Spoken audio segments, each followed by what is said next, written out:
सभी मसीह भाई बहनों को मेरी तरफ से जय मसीह। आइए हम मिलकर प्रार्थना करें। धन्यवाद मेरी सेनाओं के यहोवा परमेश्वर पिता, सुंदर समय, बहुमूल्य समय, कीमती समय के लिए धन्यवाद प्रभु जी।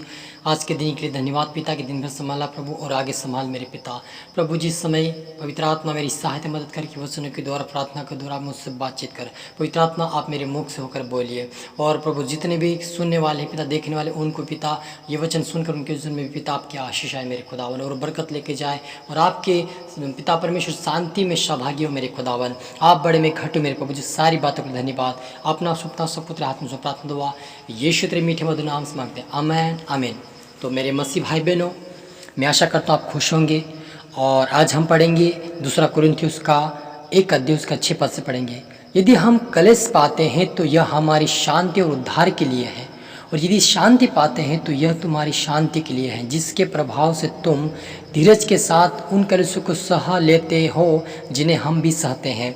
यहाँ पर पौलुस कहता है यदि तुम्हारे जीवन में कलेश है तो तुम्हें आगे शांति और उद्धार मिलेगा, और यदि हमारे जीवन में शांति है तो ये शांति का प्रभाव तुम धीरज के साथ कलेशों को सह लेते हो जिन्हें हम भी सहते हैं। हालेलुया। पौलुस कहता है कि ये जो क्लेश से जो हम भी ऐसे ही सहे थे, हमारे जीवन में भी ऐसे क्लेश और दुख आया, लेकिन जो कोई इस क्लेश और दुख को सहता है उसको शांति और उद्धार मिलता है। हालेलुया। मेरे मसीह भाई बहनों, प्रभु यीशु मसीह ने हमें शांति देने के लिए आया। यदि आपके जीवन में यदि आपके जीवन में कुछ दुख होगा, तकलीफ होगी, तो आज प्रभु यीशु मसीह के नाम से आप शांति पाएंगे, उद्धार पाएंगे। हालेलुया। आगे पढ़ते 7 में लिखा है, हमारी आशा तुम्हारे विषय में दृढ़ है, क्योंकि हम जानते हैं कि तुम जैसे हमारे दुखों में वैसे ही शांति में भी सहभागी हो। पौलुस कहता है कि हमारी आशा यह है और दृढ़ है, क्योंकि हम जानते हैं कि जैसे हमारे दुख में वैसे शांति में भी सहभागी हो।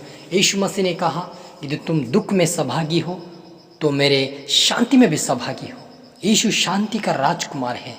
यदि आप 3 वर्ष से या 3 साल से 10 वर्ष के तक 10 साल के अगर विश्वासी हो, और यदि आपके जीवन में कुछ समस्या हो, कुछ प्रॉब्लम हो, या शारीरिक जीवन में, या काम धंधे में, या खेती बाड़ी में, या बिजनेस में अगर तुम्हारे जीवन में समस्या है, तो आप प्रार्थना करना शुरू कीजिए। परमेश्वर शांति का परमेश्वर है, वो आज़ादी देने वाला परमेश्वर है, आशीष देने वाला परमेश्वर है। वो कहता है यदि तुम दुख में सहभागी हो तो शांति में भी सहभागी हो।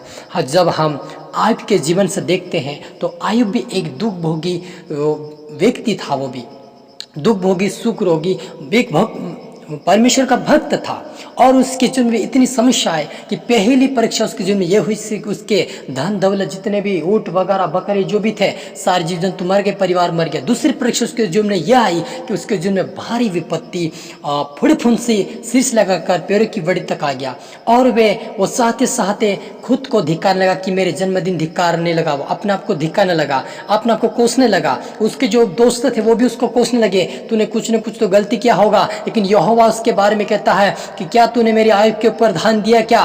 वो पृथ्वी के ऊपर खरा और सच्चाई से चलने वाला, वो मेरे भय और डर में चलने वाला है, उसके समान कोई पृथ्वी पर नहीं कहा। इसीलिए शैतान ने कहा यदि उसके जीवन में आप दुख डालकर देख, दुख उसके जीवन में डालकर देख, वो तुम्हें धिक्कार न लगेगा। लेकिन आयुब कहने लगा चाहे मेरे दिन में सुख हो चाहे मेरे जीवन में दुख हो, मैं कभी हटूंगा नहीं, कभी मैं धन्यवाद देना बंद नहीं करूंगा। आज हमें भी आयुब की तरह धन्यवाद देना छोड़ना नहीं है, प्रार्थना करना छोड़ना नहीं है, क्योंकि आपके जीवन में शांति आ चुकी है। आपके जीवन में परमेश्वर शांति को ला रहा है, आशीष को ला रहा है, हर बंद पड़े रास्ते को वो खोल रहा है। आप विश्वास कीजिए, परमेश्वर शांति का राजकुमार है। ओ हालेलुया। क्योंकि प्रभु का वचन कहता है यदि तुम मेरे दुख में सहभागी ना हो तो तुम मेरे पुत्र और बेटा बेटी नहीं हो, लेकिन जो कोई मेरे दुख में सहभागी है वो मेरा बेटा और बेटी है। यदि आप विश्वासी हैं, 3 साल से 10 साल के बीच में हो, इतने पुराने विश्वासी हो, और यदि समस्या हो तो आप समझ लीजिए कि परमेश्वर आपके जीवन को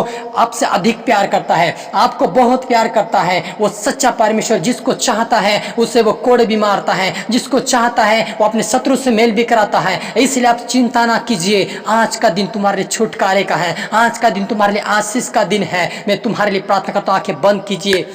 हालेलुया। सेनाओं के यहोवा परमेश्वर पिता, मैं हर एक के लिए प्रार्थना करता हूँ यीशु के नाम से। जो भी सुनने वाले देखने वाले हैं, यीशु के नाम इनके जुर्म में सारी समस्या जाए इन the name of Jesus, hallelujah. सारे बंधन टूट जाए, सारे श्राप टूट जाए, बीमारी के श्राप टूट जाए। ओ पिता परमेश्वर, महामारी की बीमारी टूट जाए। ओ कमी घटी की आत्मा छाए। ओ पिता गरीबी की आत्मा छाए। ओ बीमारी की आत्मा छाए। ओ लड़ाई झगड़ी की आत्मा छाए। ओ परिवार बिछड़ा वाले अशुद्ध आत्मा छाए। ओ श्राप की आत्मा छाए। Oh in the name of Jesus, Yeshu के नाम में आजाद हो जाओ, यीशु के नाम में आजाद हो जाओ, यीशु के नाम में हील हो जाओ इन द नेम ऑफ जीसस। मेरे खुदा में चंगा की मैं घोषणा करता हूं, मैं जितने भी सुने आज से उनके जीवन में चंगा और आरोग्य आने पाए, आज से वो आशीष लेकर जाने पाए इन द नेम ऑफ जीसस। मेरे पिता ओ रूहाना राबा रे हे दो री खालाबा संदो रे बे बे हो holy holy in the name of Jesus. Holy is God, holy is God. Oh in the name of Jesus मेरे खुदा में चंगा की मैं घोषणा करता प्रभु जी। सारी बातों के लिए धन्यवाद मेरी यहोवा। हरि को तेरा हाथ में सौंपता, अपना तेरा सुपने खुदावन। इस वचन के द्वारा आपने हमसे बातचीत किया, आशीष किया। धन्यवाद। ये प्रार्थना दुआ यीशु के नाम से मांगते हैं, आमीन आमीन।